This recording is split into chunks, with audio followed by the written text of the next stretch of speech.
We have a crisis in the world, tremendous crisis, and also crisis in our consciousness, in us. I see the urgency of change, radical revolution, mutation in the mind. I see it. It is necessary. There is complete quietness of the mind, and that which is silent has vast space. Only then that which is nameless comes into being.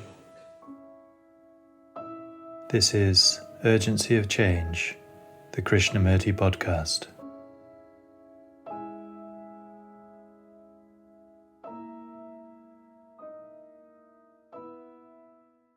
Hello and welcome to episode 79 of Urgency of Change.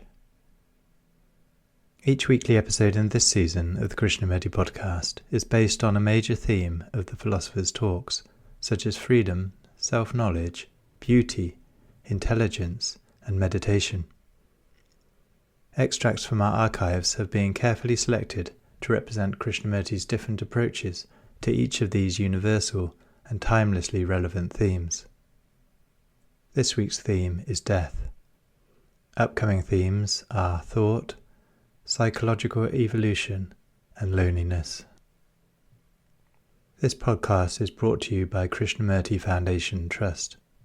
Please see our official YouTube channel for hundreds of video and audio recordings of Krishnamurti's talks and shorter extracts. We are a non-profit charity and rely on your support to continue to preserve and make Krishnamurti's work available. If you enjoy our podcast, please consider leaving a review wherever you listen to podcasts. This week's podcast has 5 sections.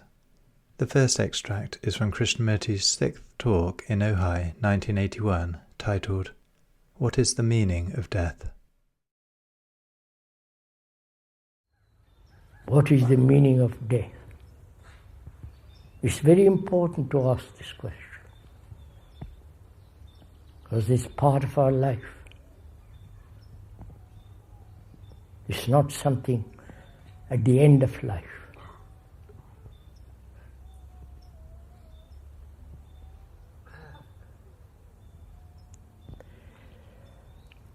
Obviously, the organism comes to an end. Through disease, old age, and so on. Excellent. And we, living as we are,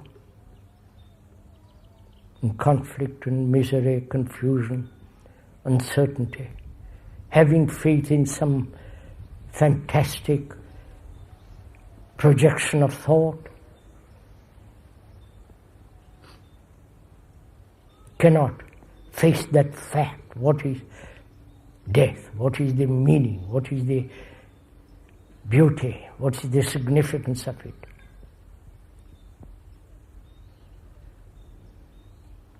As we pointed out earlier in these talks, our consciousness is made up of its content. The content is our life. The beliefs, the dogmas, the rituals, the fears, the sorrows, the anxieties, the wounds, the division of nationalities, the Christian, the Buddhist, and the Hindu, and the Islamic world. Our consciousness actually is the consciousness of all mankind. So your consciousness is the consciousness of all human beings. You are the entire world.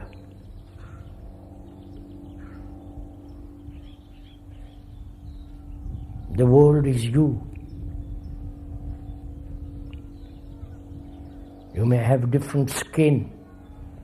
You may belong to different religion. Call yourself by a nationalistic name. But actually, Psychologically, we are talking about you are like the rest of mankind,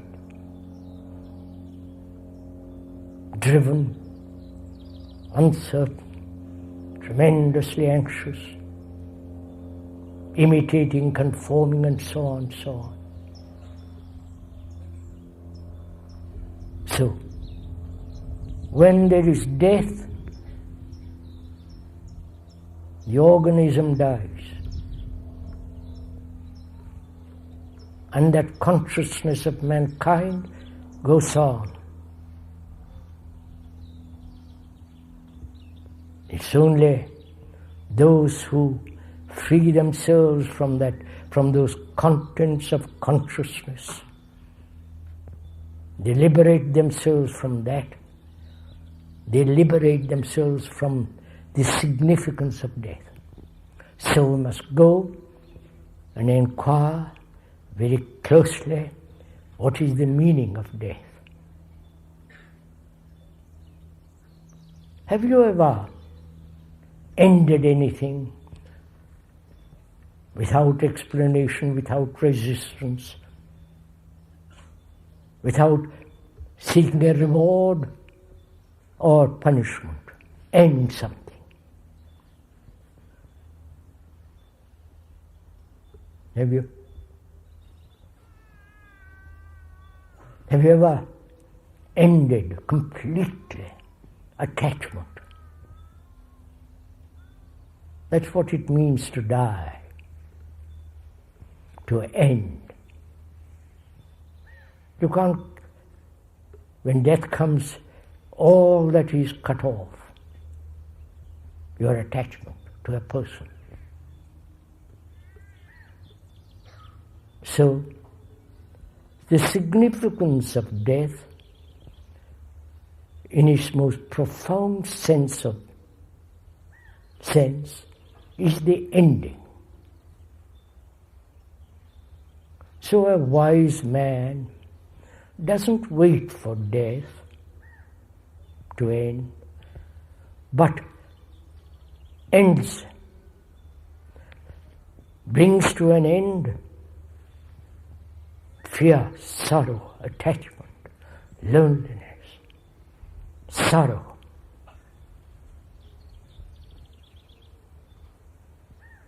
And when there is an ending so completely, there is totally a different dimension. That is only part of this significance of death. Death has an extraordinary sense of beauty. You'll be surprised to hear it.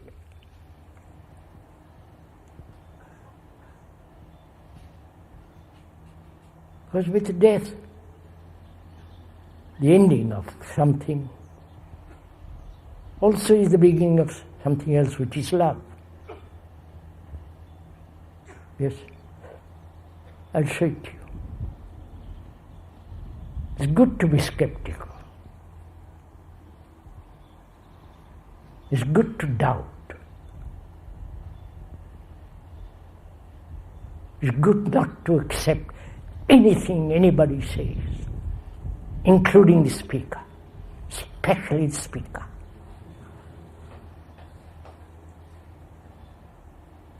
Doubt your gurus and they will disappear.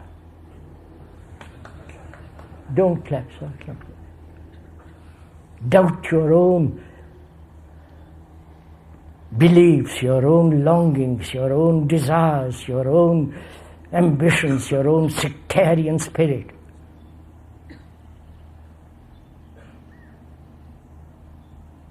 And also you should doubt, question, be skeptical, so that you find for yourself what is truth.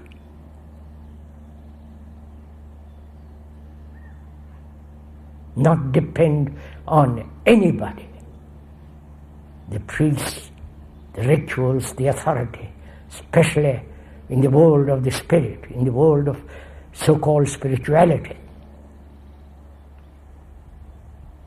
One must be a light to oneself. And you cannot be a light to yourself if you're always depending on somebody else.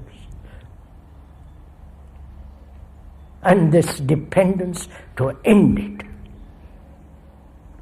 not in some years but now, which is ending, is death. And when you end something, in that ending there is great beauty. Not in that which is continuous.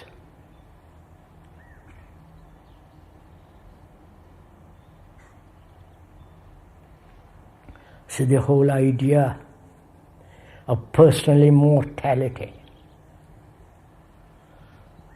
becomes so nonsensical when we realize that our consciousness is the consciousness of the rest of mankind.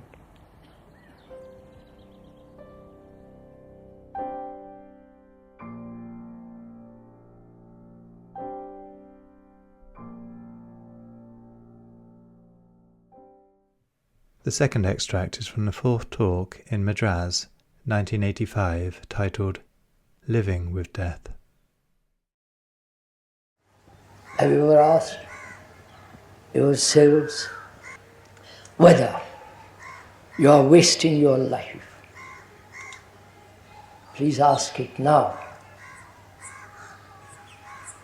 and find out for yourself whether you are wasting it. Of course, you have to earn a livelihood, have a vocation, that's granted. But otherwise, are you wasting your life?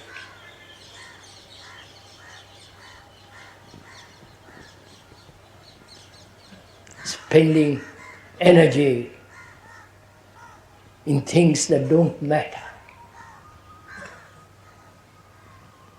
As we said the other day, our brains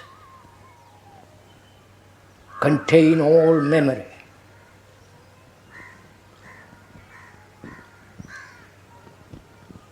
Our brain holds our consciousness.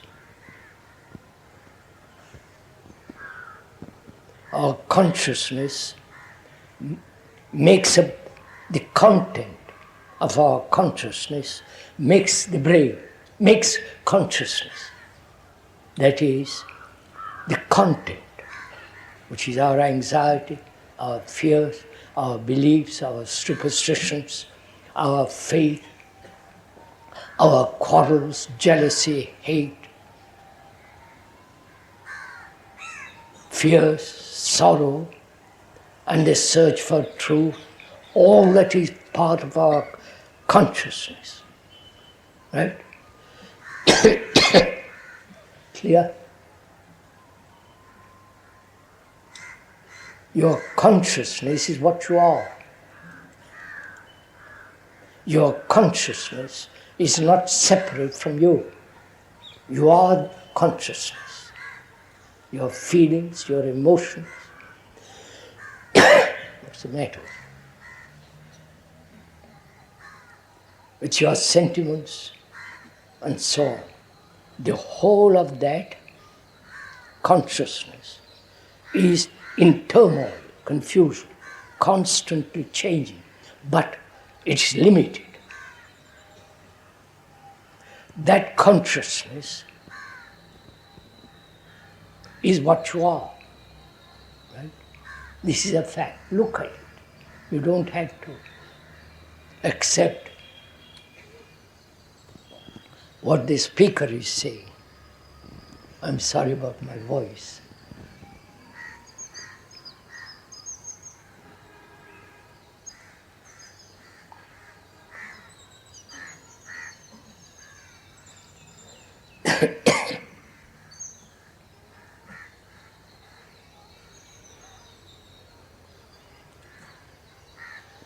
That consciousness is me. Right? that consciousness is the self-interest, that consciousness is the ego, the personality, the characteristics, the tendencies. That is the whole content of our consciousness, right? Its reactions and actions, its appreciations, depressions, loneliness and all that. And we say, is that the end of death? My consciousness dies too? Or will it continue? That's what you are interested in, right? No? Aren't you interested in continuity of yourself? Or you want to end it quickly?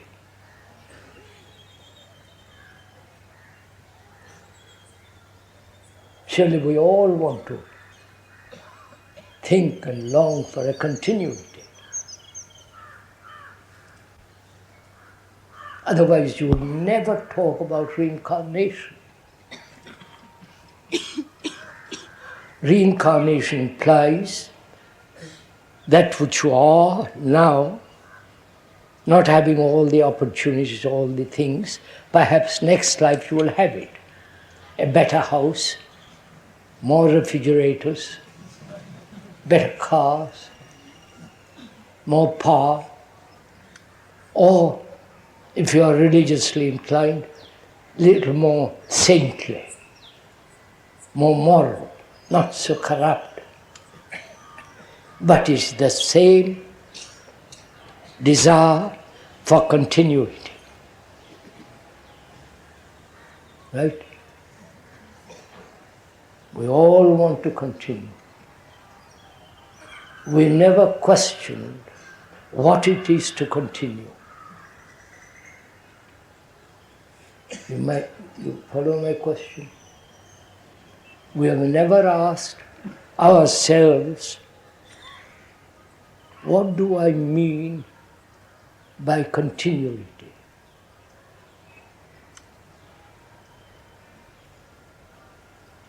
Everything is changing. Our cells, our blood, the cells in the brain are constantly dying, renovating. And what we mean by continuity is all the memories which we have collected, all the beliefs, all the experiences, the pain, the sorrow, the loneliness, the despair, all that we want to continue. Because we want to continue the means, right?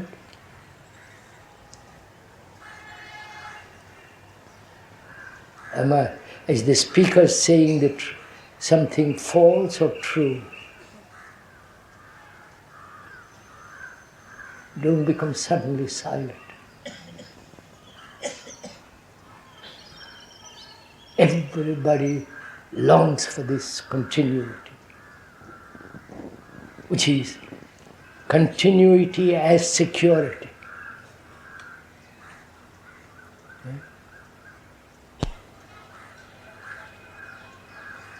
And if there is death, is that the end of everything? Right? Now what do we mean by ending? Let's go and talk about it a little bit. Have we ever ended something voluntarily?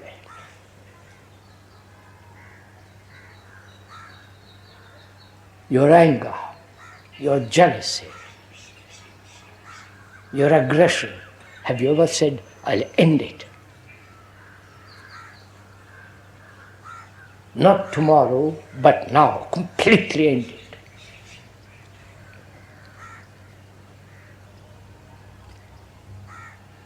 But where our brains are conditioned to the idea of gradation, gradualness. Therefore, we never end anything. Right? For example, one is attached.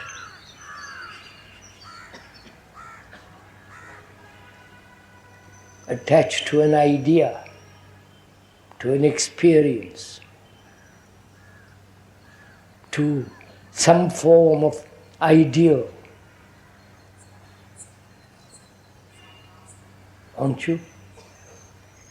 To some form of a concept which the thought has created, and we cling to that as security.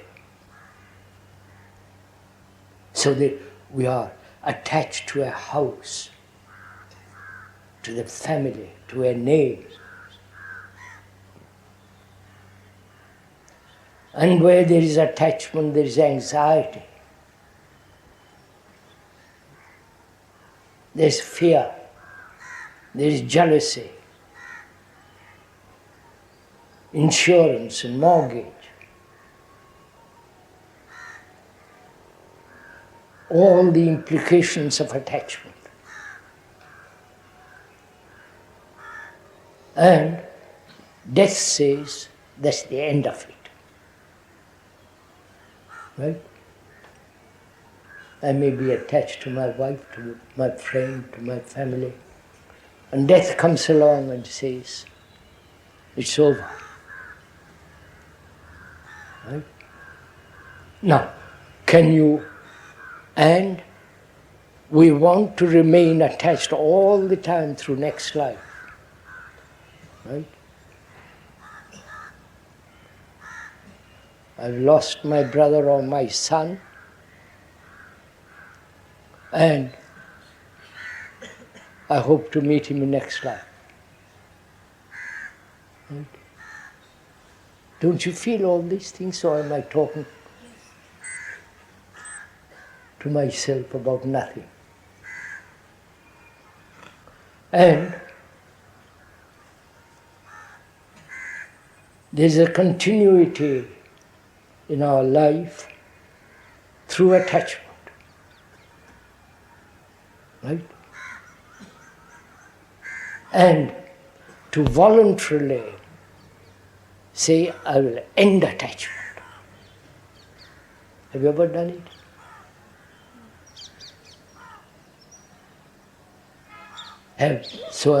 We're asking, and you're asking too, do we voluntarily ever give up anything?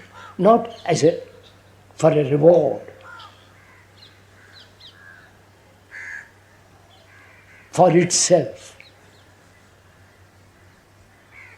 And you don't see the beauty of ending something completely. So, ending has great significance. Right? Now the question is, why have we put death at the far end of one's life?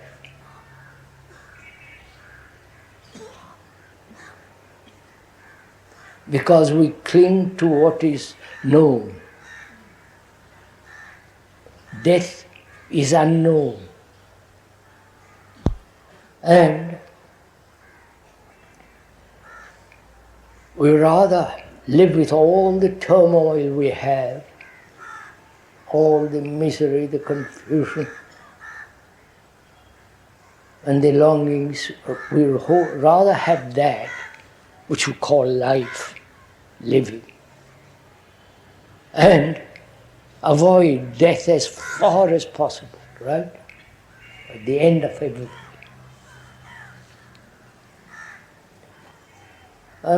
We are asking you as a friend, can you live with death while living? You understand my question? That is, when I die, not only the organism is cremated or buried or whatever that his friends do to him as when he dies, and that is the end of everything. Though we may want a continuity next life, but that's the actuality of your end. Now, death means that, to end. Right?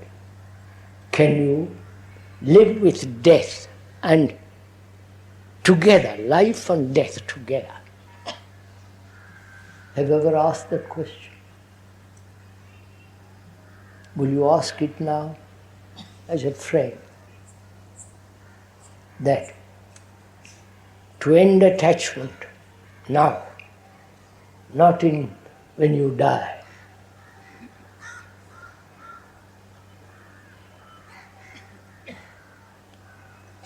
Can you end your fear now, not when you are gone? So is it possible to live? This is a very serious question. Please do pay attention to it. I'm telling my friend. To live with that. Not commit suicide, I'm not talking about that. But living with death means ending everything every minute. All that you have accumulated as memory. Of course, you cannot leave your house because you have got to pay mortgage, insurance, and you have to have a shelter. You can't let that go, or your job. Then you will be unemployed and all the misery of it. Or you join a community or become a sannyasi, a monk, who has all, they also have their misery. So can I live every day with death? That means ending my experience every day. Only the memories of those experience and knowledge, that they're physically they are necessary. Psychologically, can I end the memories? That is death. Death is going to tell us at the end of our life, boy, you can't carry your memories with you.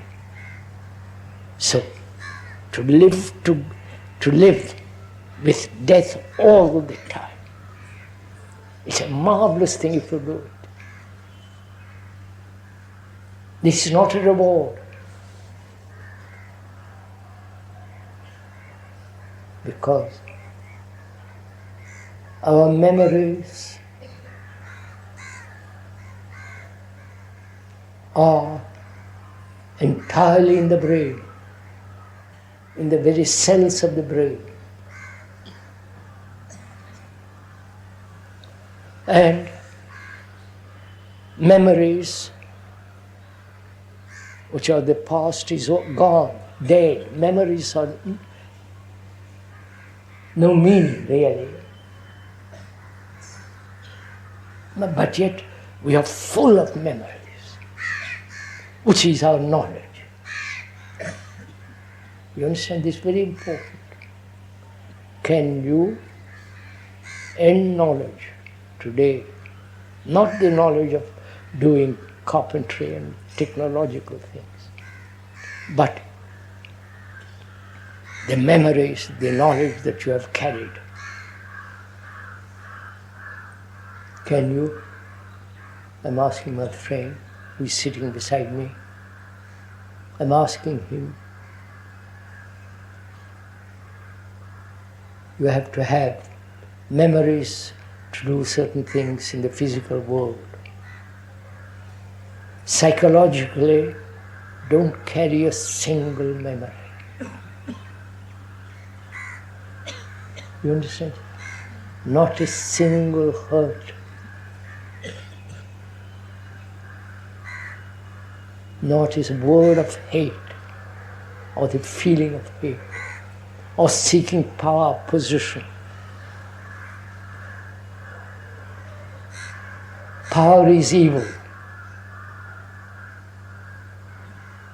Whether it's a political power or the power you have over your wife or husband.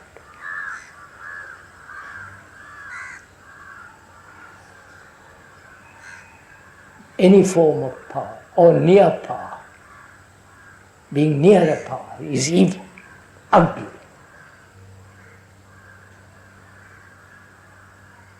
And when you end all that psychologically, that means to live with death all the time.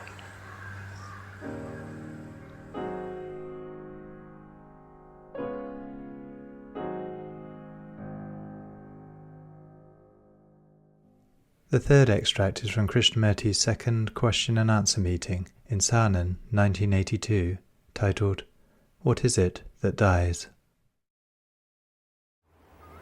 So we are asking each other, what is it that dies?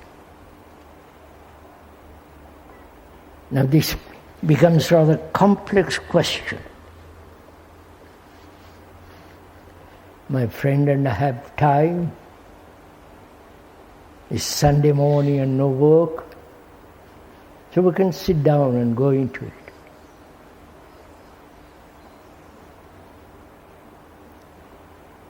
Is the individual that dies? Please inquire as a friend, who is it that dies? Apart from the biological ending of an organism which has been ill-treated, which has had several diseases, illnesses, that inevitably comes to an end. You may find a new drug that will help man to live 150 years, but always at the end of 150 years, that extraordinary thing is there, waiting.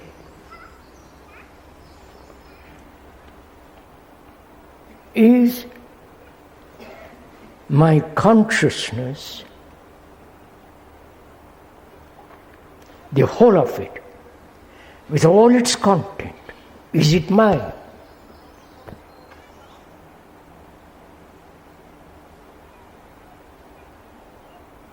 That is, my consciousness is its content.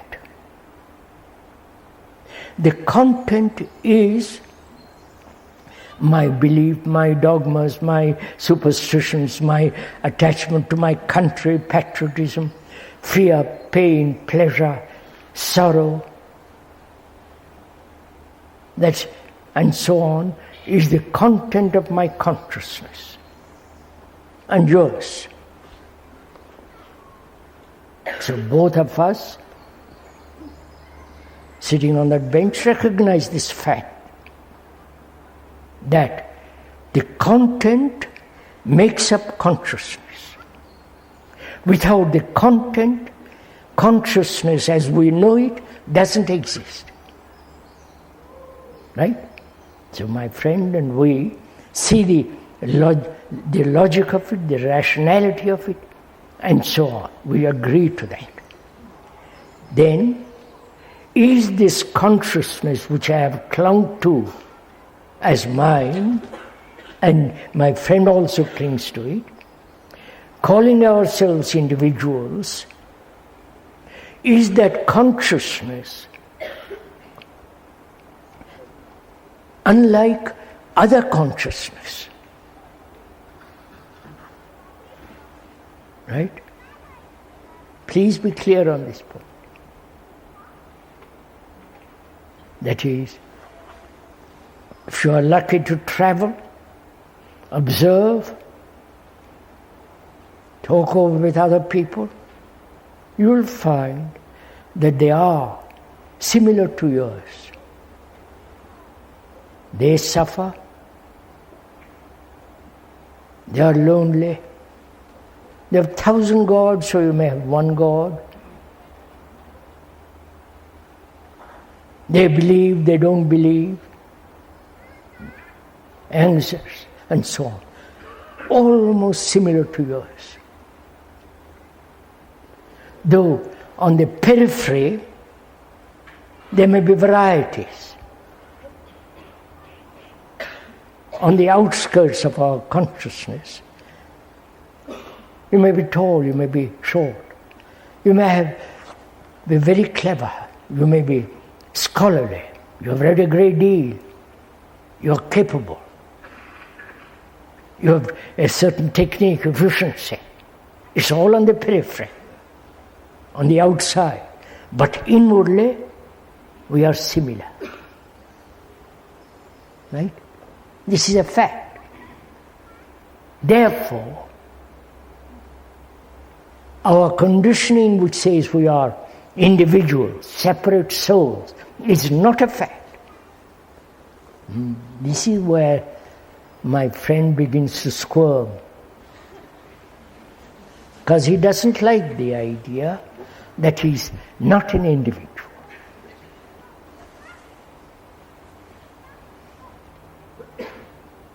He can't face the fact.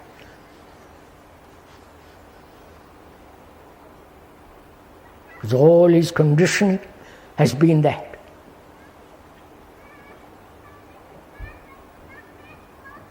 So, I say to my friend, look at it, old chap, don't run away from it. Don't resist it. Look at it. Use your brains, not your sentiment, not your desire. Just look at it. Is that a fact or not? And he accepts it vaguely. So, if our consciousness is similar to all mankind, then I am mankind. You understand?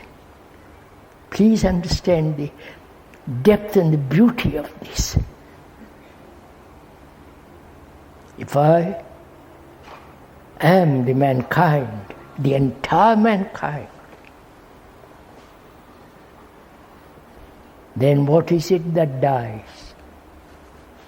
You understand?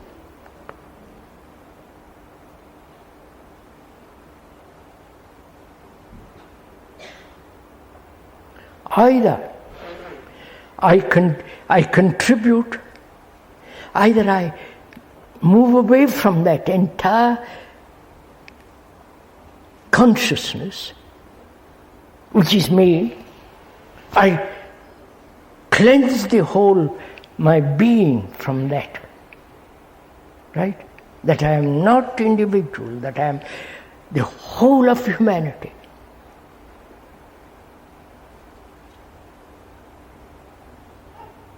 Then is there emptying of the consciousness, which is my belief, my anxiety, my pain, my blah, blah, blah, all that. Is there ending to all that? If I end it, what importance is it? You follow?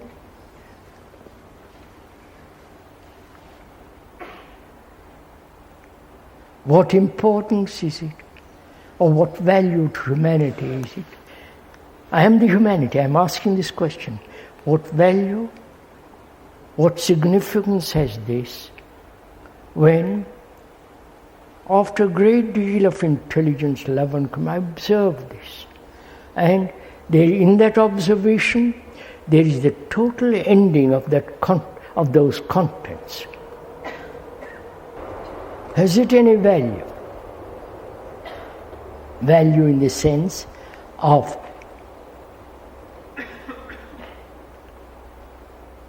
moving humanity from its present condition. Right? You understand? Surely it has it not?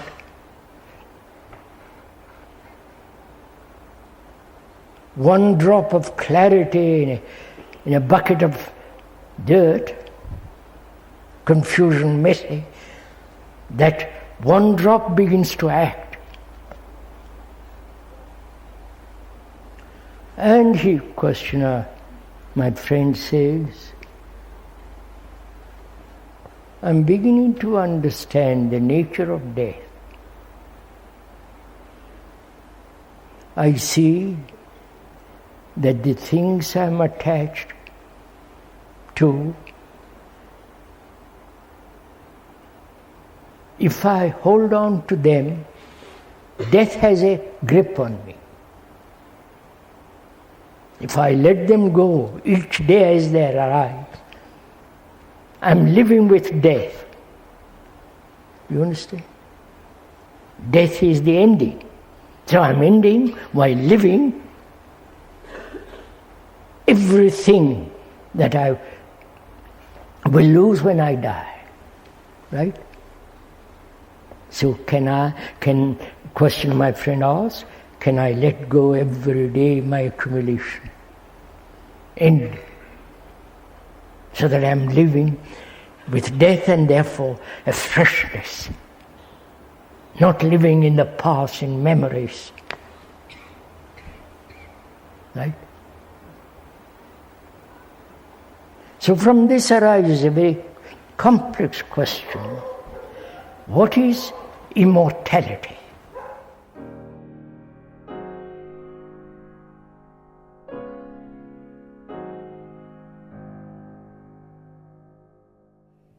The fourth extract is from the third talk at Brockwood Park in 1975, titled, What is Immortality? The whole of the Asiatic world believes in reincarnation.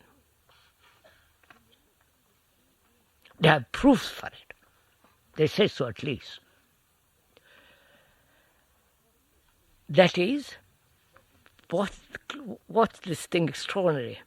That is the thing that has been put together through time as the me, the ego,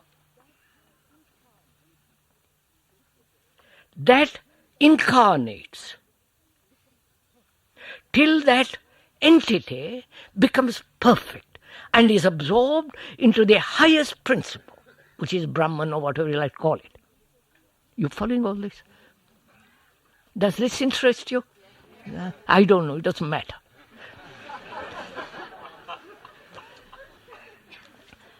And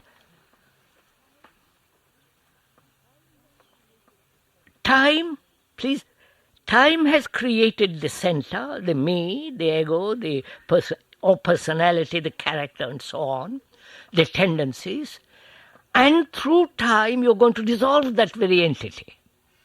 Through reincarnation, you understand?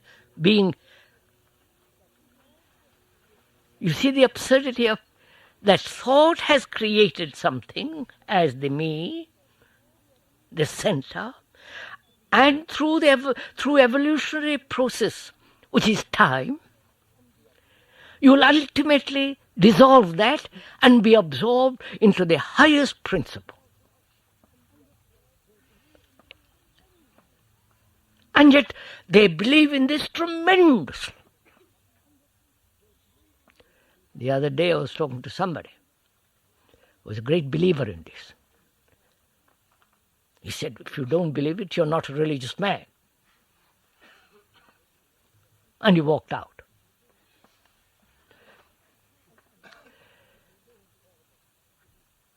And Christianity has its own form of continuity of the me. Resurrection. You know, Gabriel blowing the whistle, and so on.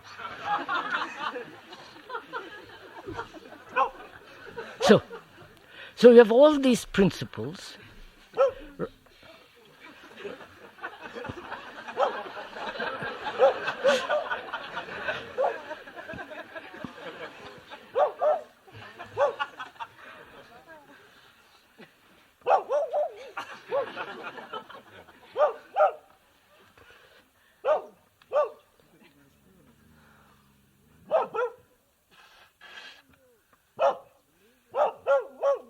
And when you believe in reincarnation, what is important is that as you're going to live next life, and you suffer this life because of your past actions, therefore if you do not behave this life righteously, according to the highest principles, next life you're going to pay for it. This is a tremendous belief.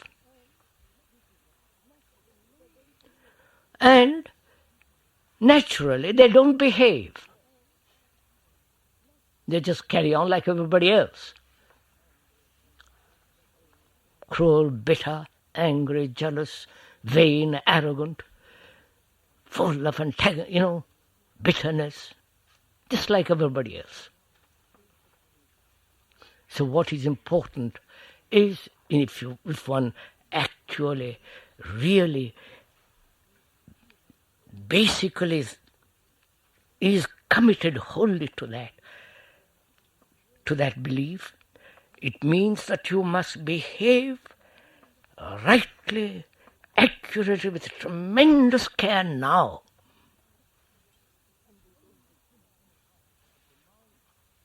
And we don't do that. That demands superhuman energy. So, there are several problems involved in this. What is immortality? And what is eternity? Which is a timeless state. And what happens to human beings who are still caught in this movement of time? You understand? That is,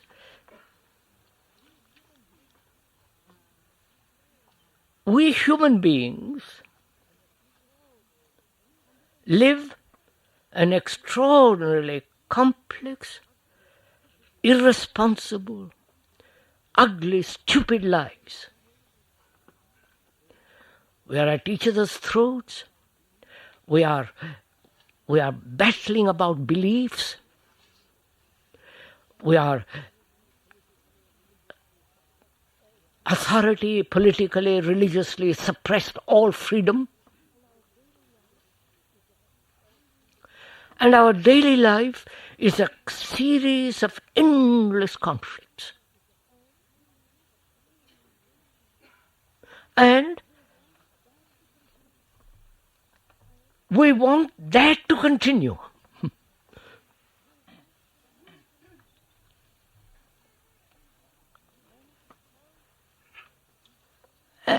And because our life is so empty, full of meaningless words, and we say, is there a state where there is no death, immortality, which is a state where there is no movement of time? I wonder if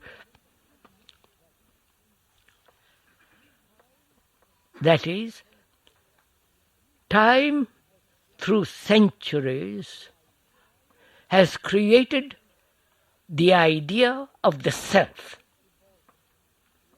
the self, the me evolving. It has been put together through time, which is a part of evolution.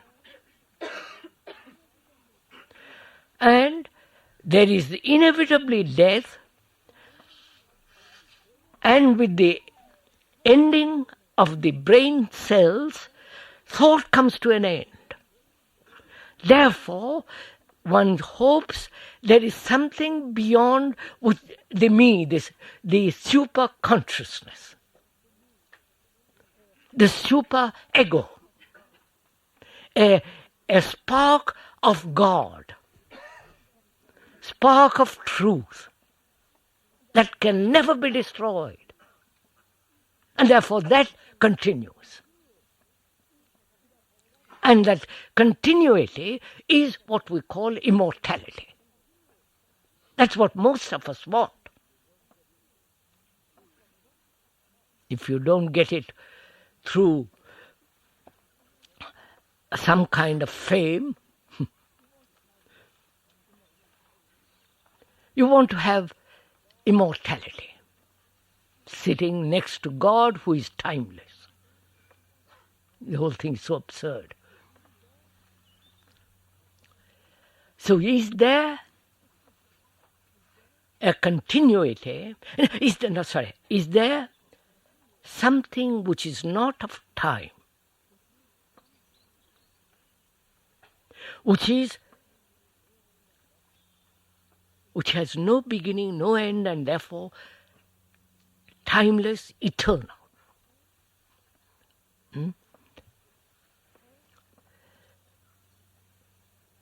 And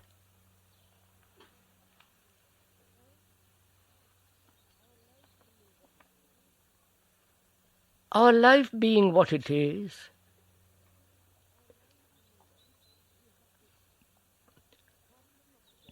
we have this problem of death. And if I, a human being, have not totally understood the whole quality of myself, what happens to me when I do die? Do you understand?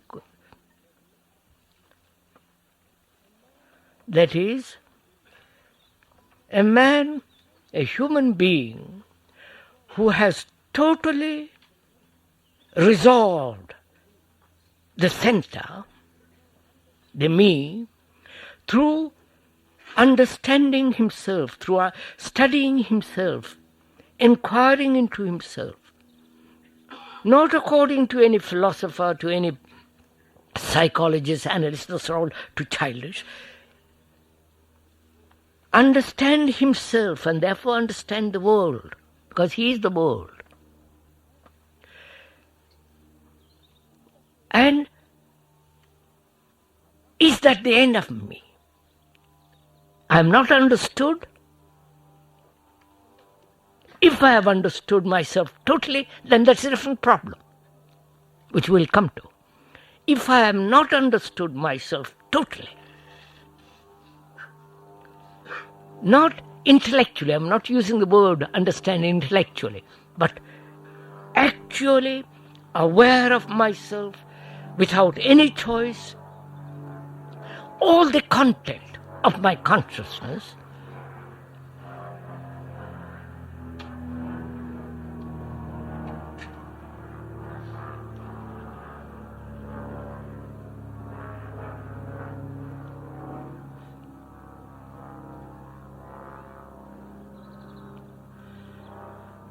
if I'm not deeply delved into my own structure and nature and this of consciousness, I die.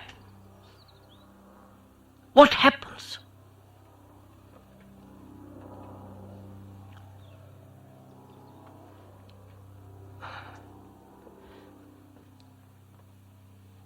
Now, who's going to answer this question? Now, wait, no, I'm putting it purposely so as to, who's going to answer this question? Because we think we cannot answer it, we look for someone else to tell us. The priests, the books, and the people who have said, I know, the endless mushrooming gurus, they will, if one rejects all authority, one must, totally all authority, then what have you left? You have the energy, because you have rejected that which dissipates energy, gurus and hopes, fears, and somebody tell you what happened. If you reject all that, which means all authority, then you have tremendous energy. With that energy, you can begin to inquire what actually takes place when you have not totally resolved the structure and the nature of the self. The self being time, and therefore movement, and therefore division. Right? The me and the not me, and hence conflict. Now, what happens to me when I have not ended that conflict?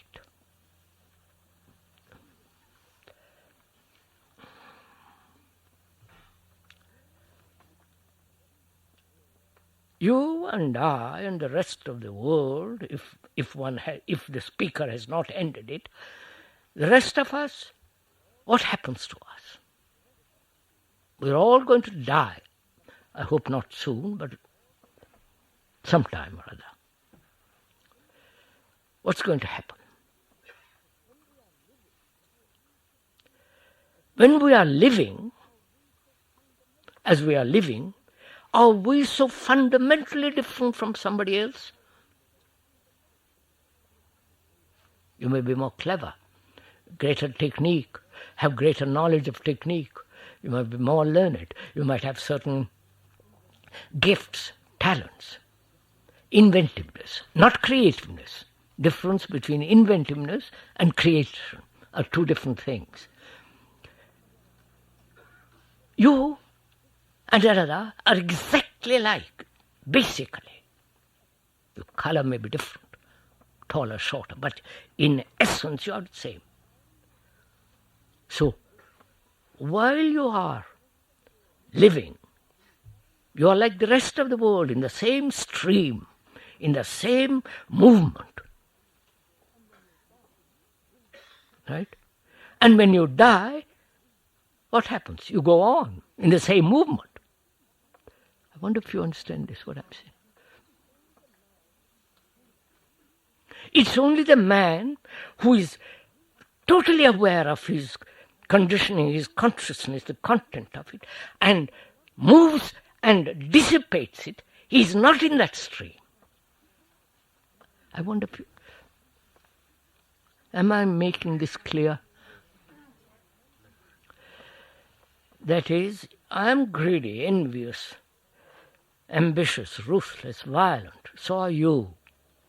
And that's our daily life. Pity, accepting authority, quarreling, bitter, not loved, and aching to be loved, the agonies of loneliness, irresponsible relationship. That's our daily life. And we are like the rest of the world. It's a vast, endless river. And when I die, I'll be like the rest, moving in the same stream as before when I was living. But the man who understands himself radically has resolved all the problems in himself psychologically. He's not of that stream. He has totally stepped out of it. So there are two things involved. The man who moves away from the stream, his consciousness is entirely different. Therefore, he is not thinking in terms of time, continuity, or immortality. But the other man, or the woman, lib movement, women's lib, the other man or woman is still in that. So the problem arises, what is the relationship of the man who is out and the man who is in?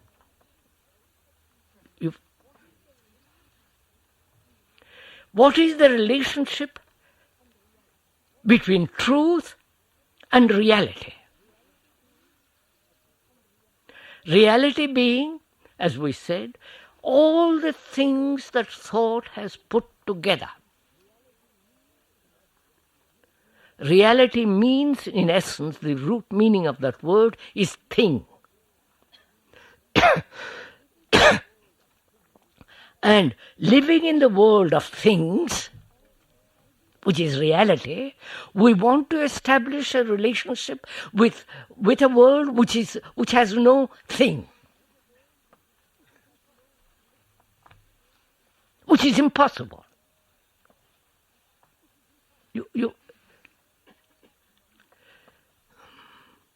So, what we are saying is,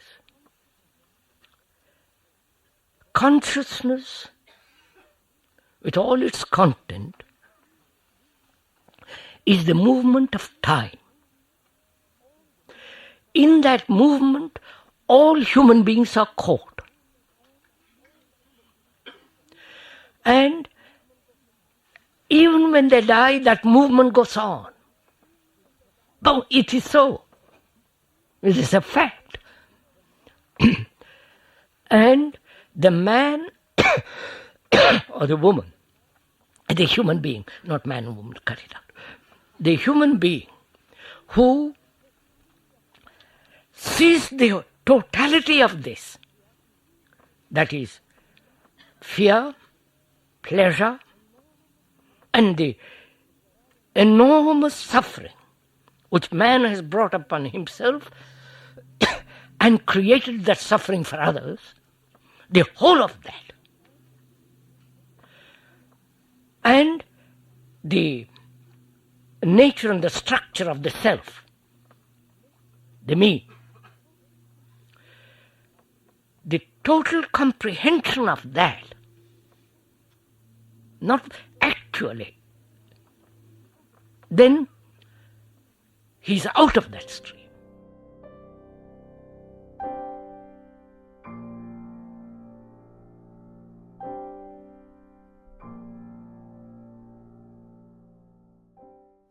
The final extract is from a direct recording by Krishnamurti in 1984 titled The Extraordinary Simplicity of Dying. It was spring, and the sky was extraordinarily blue. There wasn't a cloud in it. And the sun was just warm, not too hot. Felt nice. And the leaves were shining. And the sparkle was in the air. It was really a most extraordinarily beautiful morning. The hills and the mountain bare, impenetrable, and the hills were green and lovely. And as you walked along quietly, without much thought, there was a dead leaf, yellow, bright red, a leaf from the autumn, dead. How beautiful that leaf was. So simple. So, in its death, so lively, full of beauty and vitality of the whole tree and the summer. Looking at it, and looking at all this beauty around one, this simple, quiet morning, fresh, and this dead leaf. It died in great beauty. Strange it has not withered. Looking at it closely, saw all the veins and the stem and the shape of that leaf. That leaf was all the tree.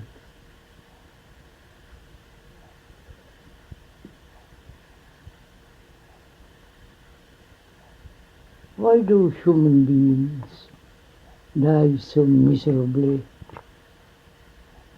so unhappily, with the disease, old age, senility,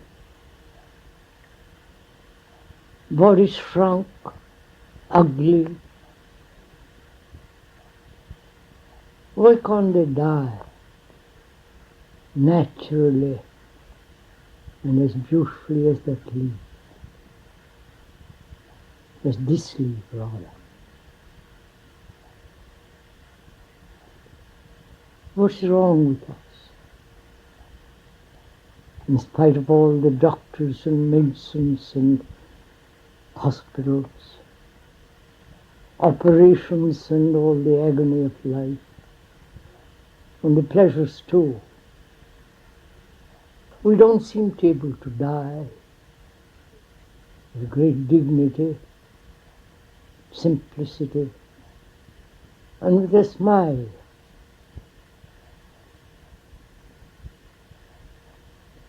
Walking along the shaded lane, one heard behind one a chant, melodious, rhythmic, with the ancient strength of Sanskrit. One stopped and looked round. The eldest son, naked up to his waist, was carrying a pot of fire, earthenware, terracotta, and a fire burnt in it. He was holding it in another vessel, and behind him 2 men were carrying his dead father, covered over with a white cloth, and they were chanting. One knew what the chant was. One almost joined them. And they went past, and one followed them. They round the road, chanting. And the eldest son was in tears.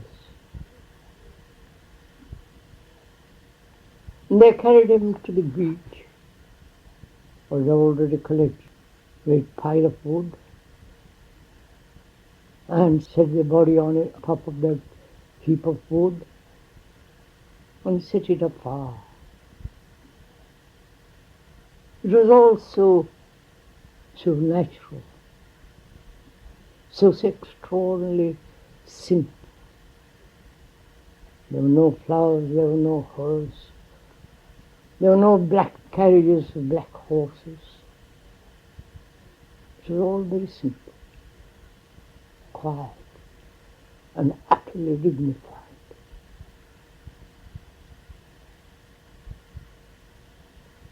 And looking at that leaf, and 1,000 leaves of a tree, in the winter, brought that leaf from its mother and lay on that road, on the path rather, and it would presently dry up completely and wither, gone, carried by the winds and lost.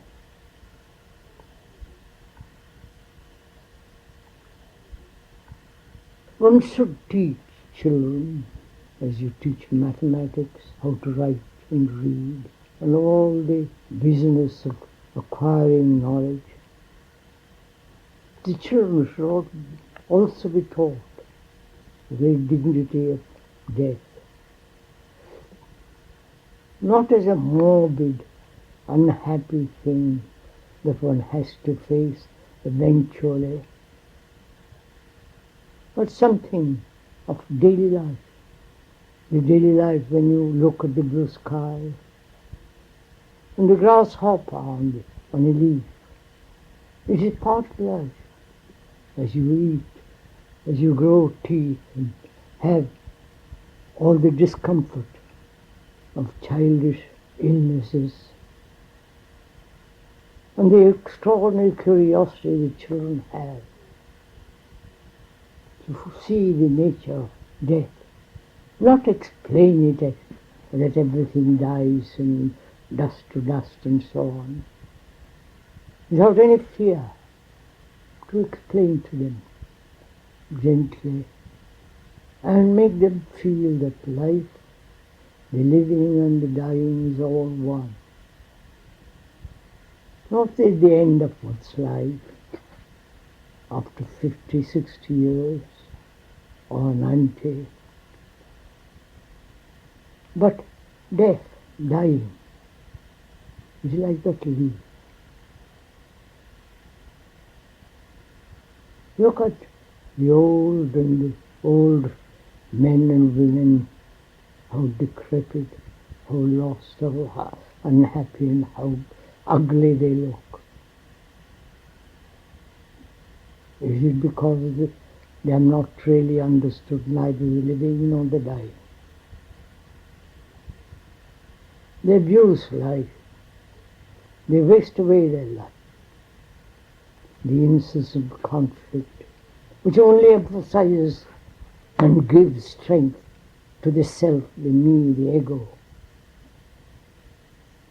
And we spend our days in such varieties of conflicts and unhappiness, with some joy and pleasure, drinking, smoking, late nights and work.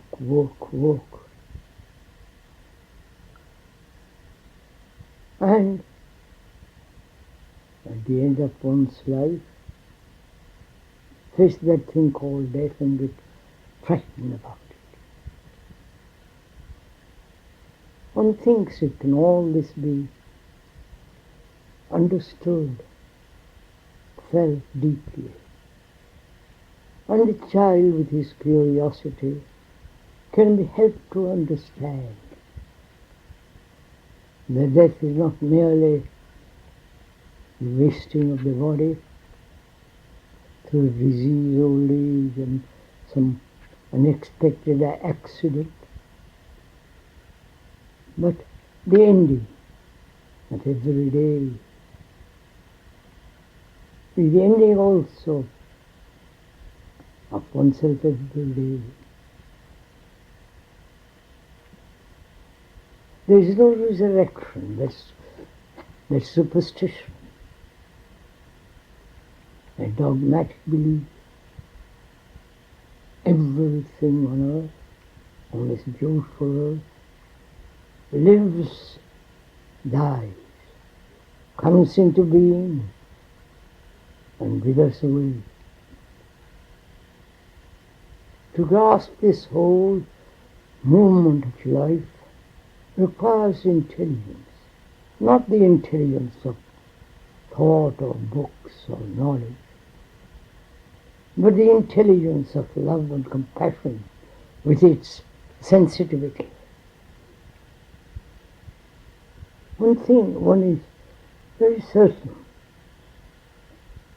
if the educator understands the significance of death and the dignity of it, the extraordinary simplicity of dying, if he understands, not intellectually but deeply, then he will be able to convey to the student, to the child, that dying, the ending, is not to be avoided, is not something to be frightened of, for that is part of one's whole life. So that as the student, the child grows up, he will never be frightened of the ending. If all the human beings who have lived before us, our generation upon generations of 40, 50,000 years, if they all lived on this earth, how terrible that would be.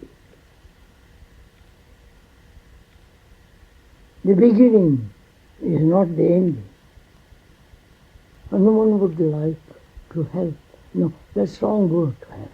One would like in education to bring death into some kind of reality, actuality. Not of someone else dying, but each one of us, whether old or young, will inevitably has to face that thing.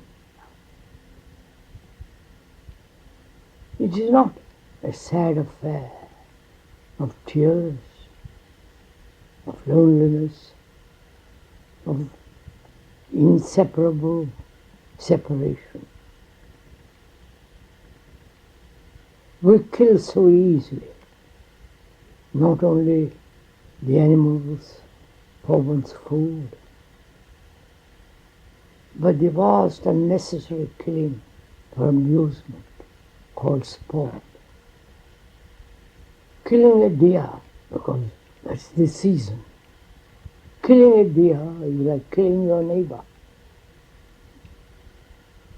You kill animals because you've lost touch with nature, with all the living things on this earth. You kill in wars for so many romantic, ideological, nationalistic, political ideologies. In the name of God, we have killed people. Violence and killing go together. If one understood, as one looked at that dead leaf with all its beauty and color, then one would very deeply comprehend, aware, what one's own death must be. Not at the very end, but at the very beginning.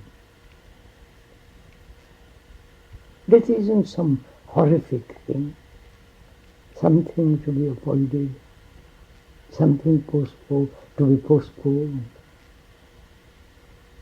but rather to live it, day in and day out. And out of that comes an extraordinary sense of immensity.